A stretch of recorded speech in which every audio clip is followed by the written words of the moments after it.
सियाराम खेल माરું નામ છે ઠીક ચલો સાથે અગર જેટલા બી વિડીયો જોવો છો તો પ્લીઝ એક લાઇક અને ચેનલને સબસ્ક્રાઇબ કરી દેજો તાકી મારી રોજની વિડીયો તમારી જોડે આવતી રહે ઓકે ખેમરા તે ચલો અત્યારે હું 2 દાડાથી વિડીયો નહીં બનાવી પાયો કેમ કે 2 દાડાથી મારે શું દુકાનમાં બહુ જ બિઝી હતો ટાઈમ જ ના મળી રહ્યો ઓકે તો ચાલો અત્યારે મને ફ્રી થયો છું આજે કેમ કે હું દર શનિવારે સાંજના ટાઈમે મંદિરે જાઉં છું તે અત્યારે સાંજે 7 વાગે છે તો ચલો આપણે ફટાફટ મંદિરે જઈએ અને મંદિરમાં તમને દર્શન બી કરાવીશ અને એક બે કમેન્ટ બી આપણે આવ્યા છે એ બી આપણે ડિક્લેર કરીશું અને એક હજી આપણી મતલબ આપણી નથી બટ એક હજી ચેનલ છે કૃષિ વિદ્યા કરીને જે કે આપણા લીમડી વિશે જ બધી માહિતી યારે સારી રીતે આપણા ઘનશ્યામભાઈ છે હું એમને ઓળખું છું અને એમને મારી જોડેથી પૂછીને વિડીયો બનાવે છે તે એમનું બી તમે વિડીયો જોઈ શકો છો સારી રીતે અને એમના બી ચેનલ પર જાઓ અને એમના ચેનલ પર બી લાઇક કરજો અને સબસ્ક્રાઈબ કરજો અને એક ઓર્ગેનિકનું બધું બહુ જ કરે છે બહુ સારી રીતે કરે છે કામકાજ એકવાર યુટ્યુબ પર નામ સર્ચ કરો કૃષિ વિદ્યા કરીને ચેનલ છે બહુ સારી છે એમની બી ઓકે તો ચાલો આપણે અત્યારે ફટાફટ મંદિરે જઈએ આપણા બધા ભાઈબંધો જોડે હું એની ટાઈમ દર શનિવારમાં ભાઈબંધ જોડે મંદિર જાઉં છું શનિદેવ મંદિર અને આપણે સારંગપુરની સોરી હનુમાનના દાદા સારંગપુર જેવા જ છે રોકડિયા મારા અહીં આનંદમાં તમને બતાડીશ આનંદમાં રોકડિયા હનુમાન દાદાના મંદિરે ને એવું લાગે પ્રોપર હું સારંગપુર આવી ગયો છું તમે એકવાર મૂર્તિ જોજો ખાલી દાદાની એવું લાગશે સારંગપુર જ છું જોઈ શકો છો બહાર કેટલું વરસાદ પડે છે એક અડધો ભીનો થઈ ગયો તે આવો સાંઈબાબાના દર્શન કરો જય સાંઈનાથ ગુરુ ભગવાન જય સાંઈ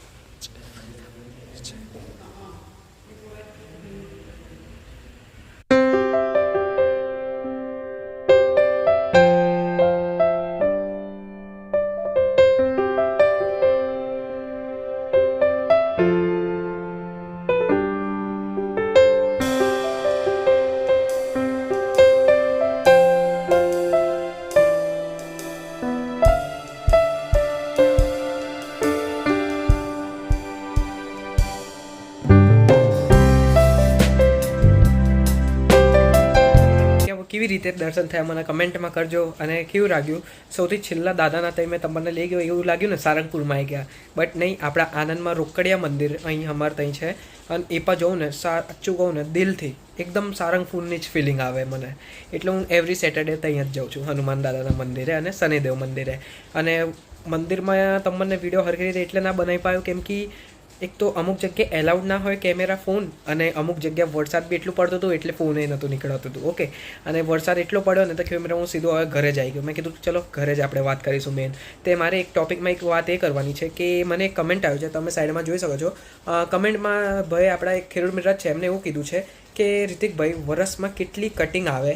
3 કટિંગ આવે છે તે 3 કટિંગમાંથી કેટલું પૈસા ઉતરે છે વર્ષની આવક તો ચાલો કંઈ વાંધો નહીં બીજી વાર કહી દઉં જો ખેડૂત મિત્ર અગર 16 ગુંઠાની જમીન હશે તે 100 મણ નીકળશે અગર 24 ગુંઠાની જમીન રહેશે તે 150 મણ નીકળશે એટલું ગણીને ચાલવાનું અને પણ હા એ બી વાત કહી દઉં ખેડૂત મિત્ર તમારે કાળજી ઉપર કેટલી તાકાત છે તમે એક વીઘામાંથી 24 ગુંઠામાં કેટલી મણ લીમડી તમે કાઢી શકો છો એ તમારી ઉપર છે જેટલી સારી સરસ રીતે દેખભાલ એટલું સરસ મણ તમે વજન કાઢશો અને હું એક જ વાત કહીશ બધા જ ખેડૂત મિત્રોને 10 રૂપિયા કિલોનો ભાવ ઓછામાં ઓછું છેલ્લામાં છેલ્લું અમે 10 રૂપિયા કિલોના ઉઠાવી લઈશું 9 રૂપિયા નહીં આવીશું એટલે 200 રૂપિયા મણ અને વર્ષની 3 કટિંગ 100 મણથી બી અગર હું ગણું તો બી 25,000 થાય 16 ગુંઠાની જમીનમાં બરાબર તો અગર હું આપણે સૌરાષ્ટ્ર બાજુમાં 16 ગુંઠા કહેવાય છે એટલે હું આ કહું છું કેમ કે ત્યાંના વધારે ખેડૂત મિત્ર મને કોન્ટેક્ટ કરે છે અને ત્યાંના વધારે બોલે છે મને કે આટલી જમીનમાં કેટલું થાય છે તે એમને એક વાત કહી દઉં કે 16 ગુંઠાના જમીનમાં તમારા 70,000 થી 75,000 કંઈ નહીં ગયા વર્ષની આવક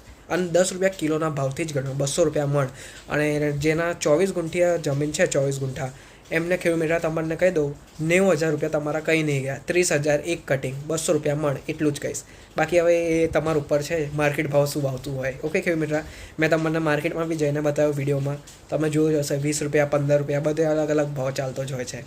તો ચાલો બીજું એક ટોપિકમાં એક હજુ વાત કરવાની હતી મિત્ર એક હજુ મારે કહેવાનું હતું જે કે ઘનશ્યામભાઈ આપણા છે કૃષિ વિદ્યા ચેનલ એમની એક વિડીયોમાં માહિતી એમને આલી છે ખાલી એક જગ્યા ભૂલ પડ્યા છે ઘનશ્યામભાઈ એમનું હું તમને બતાવું છું ભૂલ નહીં પડ્યા એમને કીધું જનરલી અડી બાય એકનું એક મતલબ રાખવાનું વચ્ચે ગારો 2 પાટલાની વચ્ચે ઓકે 2 હાડની વચ્ચે અડી બાયનો બટ એમને 5 ફૂટ કીધું જે મેં સુરતનો લીમડીનો બનાવેલો ને ધર્મેશભાઈનું જોડે એમની જોડે ધર્મેશભાઈએ મને પોતે જ કીધું 4 ફૂટનું રાખ્યું છે વચ્ચે ગારો બટ એમને 5 ફૂટના કીધું છે તમને બતાડું એક ક્લિપ તમે જોઈ શકો છો આપણે ઘનશ્યામભાઈના ચેનલમાં જશો કૃષિ વિદ્યા કરીને લખેલી આવશે અને આ જોઈ શકો છો મીઠી લીમડી પહેલી જ અત્યારે આ વિડીયો છે આપણી ઉપર A to Z માહિતી બતાવું કઈ ક્લિપ છે આમાં આ ગાળો જે હોય છે એ 2.5 ફૂટનો જનરલી હોય છે, પણ આ ખેડૂત મિત્રો છે એને ટ્રેક્ટર મોટું છે એના હિસાબેથી એ બળદ કે એવું કઈ નથી રાખતા, અને એના હિસાબે આ એને 5 ફૂટનો ગાળો રાખેલો છે. બે